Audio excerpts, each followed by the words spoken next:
The project's a tangible example of just redemption, recreation, like taking a mistake that we're collectively responsible for and saying, we as taxpayers, as citizens, we don't want to put our money in building jails. We want to put our money in affordable housing and programming and opportunities for jobs. Saying we have to think differently to find a better path. And that better path is now sitting in the same bedrock as that jail was. I think that Hunts Point is a real testimony to what people can do when they come together and they're like, we're not going to take it anymore.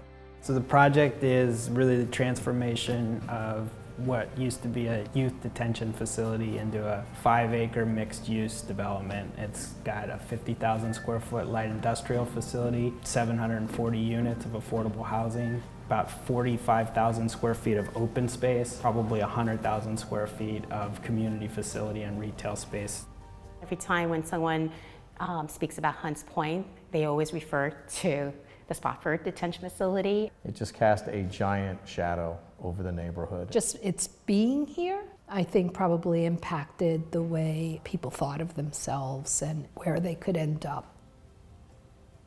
The legacy of the organizing to shut down Spofford became part of the energy to repurpose the site.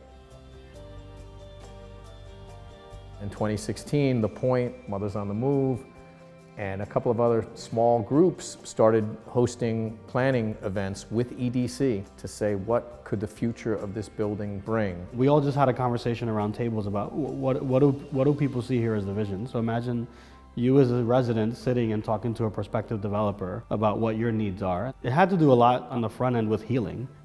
Ultimately, the findings and the outcomes of those charrettes were embedded into EDC's request for expressions of interest.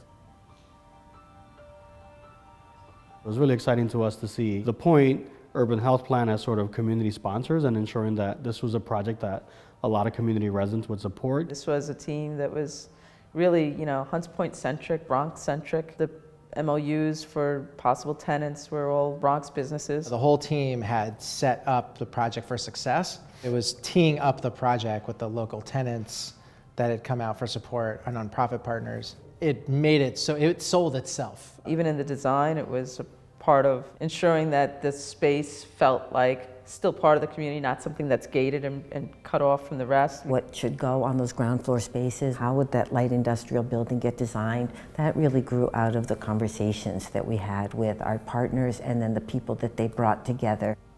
I'm really excited about the project. Urban's mission is to improve health and quality of life. I think that this project is able to do both. It's going to reignite, Tiffany Street as a place that, you can walk down and go to a restaurant or do different things on. We want our families to know this is their home. It's a safe home. It's their environment. This is going to have the impact of giving hundreds of families the ability to stay where they grew up. I see affordable housing and criminal justice reform on in a different part of the same coin, right? So I am certainly excited to transform what was there into what will be there. The conversation around prison reform has evolved during the time that this project's been going on. We're part of really changing that conversation, and I'm really glad. It's a once in a generational kind of project to be a part of, and I'm really grateful for that.